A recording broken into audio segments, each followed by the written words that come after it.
نبی کریم صلی اللہ علیہ وآلہ وسلم نے فرمایا، قیامت نہیں قائم ہوگی یہاں تک کہ زمانہ قریب ہو جائے گا، سال ایک مہینے کے برابر ہو جائے گا، جبکہ مہینہ ایک ہفتے کے برابر، اور ایک ہفتہ ایک دن کے برابر، اور ایک دن ایک ساعت گھڑی کے برابر ہو جائے گا، اور ایک ساعت یعنی گھڑی آگ سے پیدا ہونے والی چنگاری کے برابر ہو جائے گی۔ بسم اللہ الرحمن الرحیم۔ السلام علیکم ورحمۃ اللہ وبرکاتہ۔ ناظرین و سامعین، ہماری آج کی گفتگو کا موضوع ہے وقت کا تیزی سے گزرنا قیامت کی نشانیوں میں سے ایک نشانی ہے۔ قارئین، دنیا اپنے خاتمے کی جانب تیزی سے رواں دواں ہے، اور اس کا ہر آنے والا زمانہ گزرے ہوئے زمانے کی نسبت زیادہ مصیبتوں، مشکلات اور آزمائشوں کا ہوگا۔ اسلام ایک کامل دین ہے اور اپنے ماننے والوں کو ہر دور میں مکمل رہنمائی فراہم کرتا ہے، اور جوں جوں قیامت قریب آتی جائے گی، آزمائشیں، مشکلات، خرابیاں بڑی تیزی کے ساتھ پھیلیں گی، اور اس بارے میں اللہ اور اس کے رسول صلی اللہ علیہ وآلہ وسلم نے مسلمین کو پہلے سے ہی خبردار کر دیا ہے۔ قرب قیامت آنے والے فتنے اتنے شدید اور خوشنما ہوں گے کہ رسول اللہ صلی اللہ علیہ وآلہ وسلم نے یہاں تک فرما دیا کہ جو بھی ان فتنوں میں جھانکے گا، یہ فتنے اس کو اپنے اندر کھینچ لیں گے۔ رواہ صحیح مسلم۔ اسے صحیح مسلم نے روایت کیا ہے۔ یعنی ایک طرف کسی فتنے میں ارادے سے شامل ہونے والے لوگ ہوں گے، اور دوسری جانب ایسے بھی ہوں گے جو محض فتنوں کی خوشنمائی کی وجہ سے اور شور و غوغا سن کر محض تجسس سے اس کی طرف متوجہ ہوں گے، تو وہ بھی اس میں گر جائیں گے۔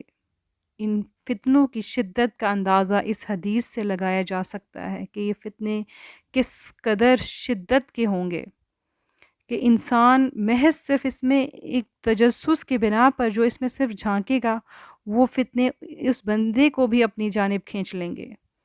اللہ تعالی ہم سب کو ان فتنوں سے اپنی پناہ میں رکھے۔ اور جو بھی شخص فتنوں کی تاب نہ لا سکا اور اس کا شکار ہو گیا، تو یقیناً وہ ان فتنوں کے ہاتھوں اپنی دنیا اور آخرت کی تباہی کا سامان کر چکے گا۔ فتنے اتنے شدید ہوں یا شدید سے شدید تر ہوتے جائیں گے کہ ان میں غیر جانبدار رہنا یا بچ جانے کا کوئی راستہ انسان کو نہیں سمجھ آئے گا۔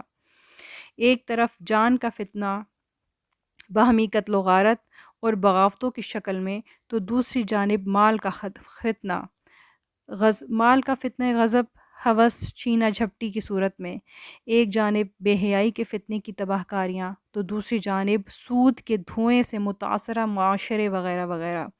فتنے تو اتنے زیادہ ہیں کہ ہر آنے والے دن کے ساتھ ہزاروں نئے سے نئے جنم لے رہے ہیں کہ جن کا احاطہ ممکن ہی نہیں۔ اب سوال یہ پیدا ہوتا ہے کہ کیا اسلام ہمیں ان فتنوں کے دور میں ان سے بچنے کی کیا آگاہی فراہم کرتا ہے؟ جی ہاں، اسلام ہمیں فتنوں کے دور میں ان خطرناک فتنوں سے بچنے، اجتناب کرنے اور اپنی دنیا اور آخرت کو محفوظ بنانے کے بارے میں آگاہی فراہم کرتا ہے اور رہنمائی بھی دیتا ہے۔ اسلام کا یہ وصف ہے کہ وہ اپنے پیروکاروں کی مکمل زندگی میں ایک رہنما کی حیثیت رکھتا ہے۔ لہٰذا اگر ہم فتنوں سے اپنا ایمان بچانا چاہتے ہیں تو ہمیں قرآن اور حدیث نبوی صلی اللہ علیہ وآلہ وسلم کا مطالعہ کرنا ہوگا اور تمام احکام پر عمل کرنا ہوگا۔ قرآن اور حدیث نبوی صلی اللہ علیہ وآلہ وسلم پر عمل کرنے سے ہی ہم فتنوں سے اپنے ایمان کو بچا سکتے ہیں۔